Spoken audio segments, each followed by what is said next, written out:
UP विधानसभा के monsoon सत्र का आगाज हो चला है। सत्र की शुरुआत में ही विपक्ष ने जोरदार हंगामा किया तो सरकार ने भी पूरी तरह से इसका जवाब दिया। लोकसभा चुनाव के बाद हो रहे इस सत्र को लेकर बीजेपी और एसपी बहुत महत्वपूर्ण इसे मान रही है और शायद यही वजह है कि विधानसभा सत्र में भी आर पार की स्थिति दिखाई दे रही है। रिपोर्ट दिखाते हैं।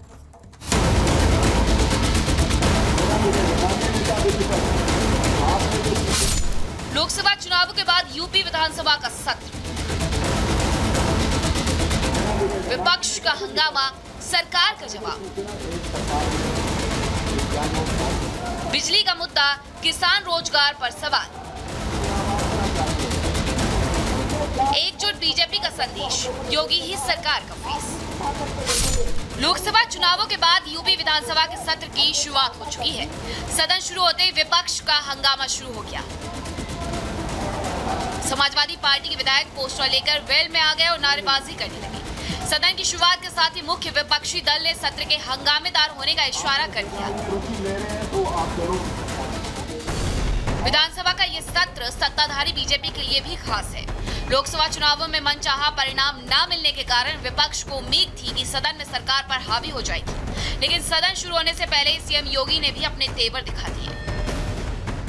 उनसे जुड़े हुए मुद्दों को लेकर के, प्रदेश के विकास से जुड़े हुए मुद्दों को लेकर के, प्रदेश के जुड़ी हुई किसी समस्या को लेकर के सदन के मंच पर जो भी पटल पर जो भी बातें उनके द्वारा रखी जाएंगी, उन मुद्दों पर एक सकारात्मक बहस के लिए सरकार पूरी तैयारी के साथ है। मॉनसून सत्र में यूपी सरकार पर काबिज बीजेपी अपनी शक्ति का प्रदर्शन भी कर रही है। दरअसल बीजेपी में अंदरूनी खींचतान के बाद ये पहला मौका था जब सीएम और दोनों डिप्टी सीएम एक साथ एक मंच पर नजर आए। योगी ने भी अपने बयान में दोनों उप मुख्यमंत्रियों का जिक्र किया और इस बात के संकेत दिए कि बीजेपी में सब कुछ ठीक है और वो ही यूपी में असली फेस है। सभी माननीय सदस्यों का मैं अपने सहयोगियों की ओर से, मेरे दोनों सहयोगी उप मुख्यमंत्री जो है श्री केशव प्रसाद मौर्य जी, श्री ब्रजेश पाठक जी, सभी माननीय सदस्यों का एक बार फिर से स्वागत करता हूं और मानसून सत्र को सुचारू रूप से चलाने के लिए उन सब के सहयोग की अपेक्षा और आकांक्षा रखता हूं। विधानसभा सत्र शुरू होने से पहले सत्ताधारी बीजेपी और उसके सहयोगी दलों के विधायकों की एक मीटिंग हुई। मीटिंग में सत्र को लेकर रणनीति बनाई गई। खास बात यह है कि इस मीटिंग में काफी दिनों बाद सीएम योगी और उनके दोनों उप मुख्यमंत्री एक साथ एक मंच पर दिखे। वहीं सत्ताधारी गठबंधन के नेताओं ने आरोप लगाया कि विपक्ष खोखली राजनीति कर रहा है। जब आप एक उंगली उठाते तो दूसरी उंगली तुम्हारी तरफ उठती है। भ्रष्टाचार की जननी रही है। पहली बार भारतीय जनता पार्टी की सरकार में स्वास्थ्य सेवाएं उच्च कोटि की हम लोग प्रदान कर रहे हैं। समाजवादी पार्टी की सरकार में क्या होता है? जो चिकित्सक समझ पाएंगे, जो जांच भी कराएंगे और जेल भी भेजेंगे, कोई बचेगा नहीं भ्रष्टाचारी। दूसरी तरफ मुख्य विपक्षी दल समाजवादी पार्टी भी पूरी तैयारी के साथ है। लोकसभा चुनावों में अच्छे परिणाम आने के बाद सपा विधायक पूरे जोश में है। सपा विधायकों ने दावा किया है कि जनता के मुद्दों पर कोई समझौता नहीं किया जाएगा। भारतीय जनता पार्टी की सरकार हर मोर्चे पर विफल है, क्या वो विकास का मुद्दा हो, बेरोजगारी का मुद्दा हो, स्वास्थ्य का मुद्दा हो या शिक्षा का मुद्दा हो। आज पूरी तरह से उत्तर प्रदेश के अंदर त्राही है। बिजली का मुद्दा है, बेरोजगारी का मुद्दा है। इन सारे मुद्दों पर सरकार को घेरने का काम विपक्ष करेगा। यूपी में 10 विधानसभा सीटों पर उपचुनाव होने वाले हैं। उससे पहले विधानसभा के इस सत्र में सत्ता पक्ष और विपक्ष दोनों अपनी ताकत दिखाने की कोशिश कर रहे हैं। माना जा रहा है कि आने वाले दिनों में विधानसभा के सत्र में और ज्यादा तीखी बहस देखने को मिलेगी। Bureau report, Republic Bharat. Phone आया था कि उरन रेलवे स्टेशन के सामने एक झाड़ी में एक लड़की की डेड बॉडी पड़ी है। उसके बाद हम लोगों ने वहाँ पे पहुँचते ही तहकीकात करने के बाद ये पता चला लड़की यशस्वी शिंदे नाम की उरन की रहने वाली थी। हम लोगों ने BNS 103 के तहत गुना दाखिल किया है। मुंबई में मर्डर, लेकिन दरिंदा किधर? महाराष्ट्र में यशस्वी शिंदे की मौत के बाद जहां एक तरफ परिवार में गम का माहौल है तो पिता इंसाफ की मांग कर रहे हैं, तो वहीं बीजेपी नेता ने इस वारदात के पीछे लव जिहाद की साजिश बता दी है। रिपोर्ट देखिए।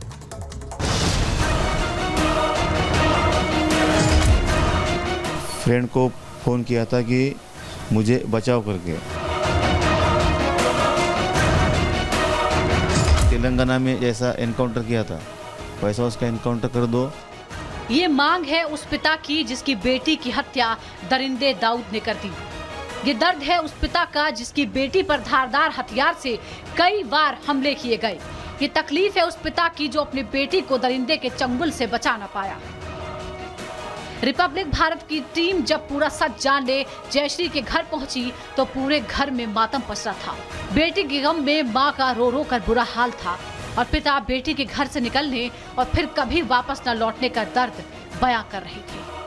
2:45 बजे उसने उसके एक फ्रेंड को फ़ोन किया था कि मुझे बचाव करके। अच्छा। बचाव करके फ़ोन किया था। मिसिंग में मैंने ये पुलिस को इन्फॉर्मेशन दी थी कि उसने ऐसा कॉल उसके फ्रेंड को किया था। उसके फ्रेंड को कॉल करके पुलिस ने पूछा कि ऐसा जवाब उसने दे। हाँ। एक तरफ जहां पूरा परिवार गम में है तो वहीं बीजेपी नेता किरीट सोमैया यशश्री शिंदे के घर पहुंचे और परिवार के लोगों से मुलाकात कर एक बार फिर लव जिहाद का राग छेड़ दिया। सोमैया ने कहा कि आरोपी को छोड़ा नहीं जाएगा। रिश्तेदारों को हमने वचन दिया है बहुत ही जल्दी जो भी आरोपी हो, फिर वो मोहम्मद दाऊद शेख हो, उनके सहयोगी हो, उनको गिरफ्तार किया जाएगा। ये एक प्रकार की लव जिहाद की जितनी भी घटनाएं होती है, प्रेम करना उसके ऊपर हमारी कोई बात नहीं है, लेकिन प्रेम का नाटक करना एकनाथ शिंदे और देवेंद्र फडणवीस ने कानून सरकार ने लाना चाहिए। ऐसे पुनः एक बार मैं मांग करता हूँ। वहीं हत्या के बाद पोस्टमार्टम की रिपोर्ट भी अब सामने आ चुकी है, जिससे साफ हो गया है कि दरिंदे दाऊद ने बड़ी ही बेरहमी से यशश्री की हत्या की। पोस्टमार्टम रिपोर्ट के मुताबिक चाकू घोंपने से यशश्री शिंदे की मौत हुई। दरिंदे दाऊद ने यशश्री के पेट और पीठ में चाकू से कई बार वार किए, जिसके बाद यशश्री ने दम तोड़ दिया। नवी मुंबई पुलिस ने अब इस वारदात की जांच को तेज कर दिया है। दरिंदे दाऊद शेख की तलाश में 4 टीमों को लगाया गया है, जिसमें से 2 टीमें दरिंदे दाऊद को महाराष्ट्र में ढूंढ रही हैं, जबकि 2 टीमों को दाऊद की तलाश में कर्नाटक भेजा गया है।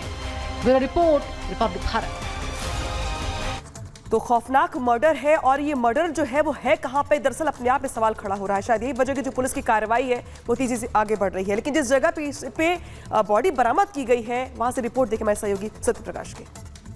जिस लोकेशन पर यशश्री का शव मिला था वहां पर क्राइम ब्रांच की टीम पहुंची हुई है। तस्वीरें जो देख रहे हैं यहीं पर यशश्री का डेड बॉडी मिला था और जो देख रहे हैं जहां पे घासें हैं वहां पे यहीं पे यशश्री का डेड बॉडी मिला था। क्राइम ब्रांच की टीम जो कि जांच कर रही है और एक टीम यहां पहुंची हुई है। तस्वीरें जो देख रहे हैं उरन के इसी जगह पर यशश्री का डेड बॉडी मिला था और जो डेड बॉडी मिला था काफ़ी जो उसका हालत था काफ़ी ख़राब था। न्यू मुंबई पुलिस की 4 टीमें बनी है और 2 टीमें जो है कर्नाटका गई है और 2 टीमें जो है महाराष्ट्र के अलग अलग जगह पर जो आरोपी है दाऊद शेख को ढूंढ रही है। फिलहाल क्राइम ब्रांच की टीम पहुंची हुई है, इस मामले की जांच कर रही है। क्राइम ब्रांच की टीम जो न्यू मुंबई पुलिस की क्राइम ब्रांच की टीम है और देख सकते हैं किस तरह से लोकेशन पहुंची हुई है, सारा मुआयना कर रही है, किस तरह से एक्सीडेंट यहाँ पर किस तरह से घटना का अंजाम दिया दाऊद शेख ने। और आरोपी दाऊद शेख अभी भी फरार है। लगभग 48 घंटे ज़्यादा बीत चुके हैं लेकिन पुलिस अभी तक पकड़ नहीं पाई है। अलग अलग लोकेशन पे गई है, महाराष्ट्र के अलग अलग पुलिस स्टेशन में जानकारी दिया गया है कि ये शख्स है।